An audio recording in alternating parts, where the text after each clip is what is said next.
Il s'appelle Alpha 7S Mark III. Lui, c'est le boîtier presque arlésienne de Sony, le boîtier à capteur plein format tant attendu par les vidéastes.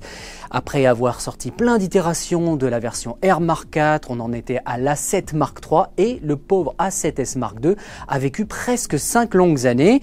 Sony ne s'est pas tourné les pouces, s'il affiche toujours une définition de 12 mégapixels. On a l'impression que rien ne change et pourtant, à l'intérieur, tout change. Commençons par parler de ce qui ne change pas ou pas vraiment. C'est le capteur à l'intérieur.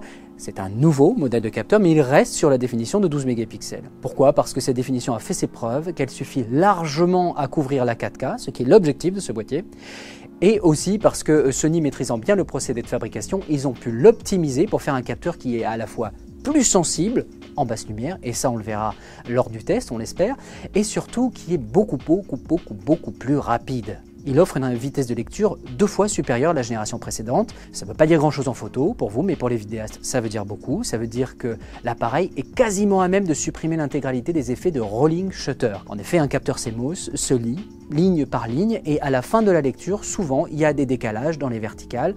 En théorie, ce boîtier est censé éliminer la quasi-totalité de cet effet qui est relativement désagréable pour les vidéastes. Lorsque nous avons interrogé Sony pour savoir quel est l'objectif de ce boîtier, ça se résume en une phrase: être l'appareil photo vidéo ultime en 4K.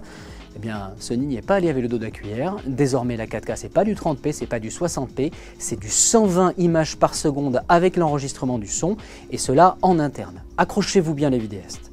Quand on branche en HDMI, c'est pas du 10-12 bits que ça sort, non, c'est du 16 bits RAW. Autant vous dire que là, on est quasiment du niveau d'une caméra de cinéma. Quand je parle de caméra de cinéma, je parle de caméra à plusieurs dizaines de milliers d'euros. Si vous n'êtes pas équipé d'un enregistreur externe de type Atomos ou que vous ne voulez pas l'utiliser, que vous voulez juste vous concentrer sur la carte mémoire interne, c'est quand même pas mal la partition parce qu'il enregistre en 4.2 de 10 bits, largement de quoi pouvoir utiliser des logiciels de type DaVinci Resolve et de faire un étalonnage des couleurs tout en précision. Et là vous me dites, attends, il enregistre en interne en 4.2 de 10 bits, comment il fait ça sur des cartes SD? Eh bien c'est simple, Sony introduit un nouveau type de carte mémoire. Non, restez avec moi. Sony n'a pas ressuscité la mémoristique et n'a pas joué le cavalier solitaire avec un système propriétaire comme on a bien connu le Sony des années 2000. Non, à l'intérieur, il y a un type de carte mémoire connu, mais un format nouveau. Il s'agit d'un type appelé CF Express type A. Alors le CF Express type B, vous le connaissez, il a un nom, il s'appelle XQD, on le retrouve déjà dans des appareils assez connus comme les hybrides de Nikon. Nikon actuellement, les Z6 et Z7 utilisent uniquement des XQD. Dans la norme CF Express, regardez ces 3 modèles de cartes. Si le second existe déjà, le premier a été théorisé, il s'appelle CF Express type A. Donc vous allez me dire, pourquoi ne pas directement mettre 2 emplacements type B? Si personne n'a fait actuellement, c'est pour une raison, c'est que ça prendrait beaucoup de place. Et Sony est toujours très attaché à la compacité, même si le boîtier, comme vous pouvez le voir dans ma main, a un peu grossi. Et le type A a quand même un sacré avantage. Il va très vite, le débit théorique c'est 1 gigaoctet seconde. Alors les cartes mémoire actuelles ne le permettent pas, mais 1 gigaoctet par seconde ça commence à faire. Mais surtout, il est petit, il permet donc d'avoir 2 emplacements et Sony a développé 2 emplacements hybrides. Vous oubliez votre carte mémoire ultra rapide, vous mettez des cartes SD à la place, ce qui fait donc l'appareil du point de vue des cartes mémoire le plus polyvalent des hybrides plein format actuels. Encore des nouveautés. Alors il y a une nouveauté qui va ravir la totalité des utilisateurs, non seulement de boîtiers hybrides Sony, mais aussi de boîtiers hybrides APS-C Sony et de compact Sony. C'est la fin de ces menus absolument horribles, tout emberlificotés. Sony est réputé d'ailleurs pour la nullité de ces menus. Regardez-les là. Ils sont en couleur, ils sont organisés par onglets. On sent un petit peu l'inspiration Canon, on a récupéré de la verticalité des menus Panasonic.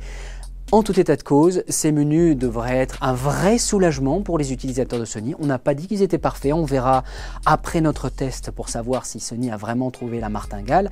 Mais néanmoins, cet ajout d'un nouveau type de menu est un vrai plus. Et sachez que en off, Sony nous a dit qu'il considérait d'éventuelles mises à jour de boîtiers antérieurs pour faire profiter à éventuellement la 7 Mark III, prions pour la 7R Mark IV, de menus qui soient bien plus agréables au quotidien.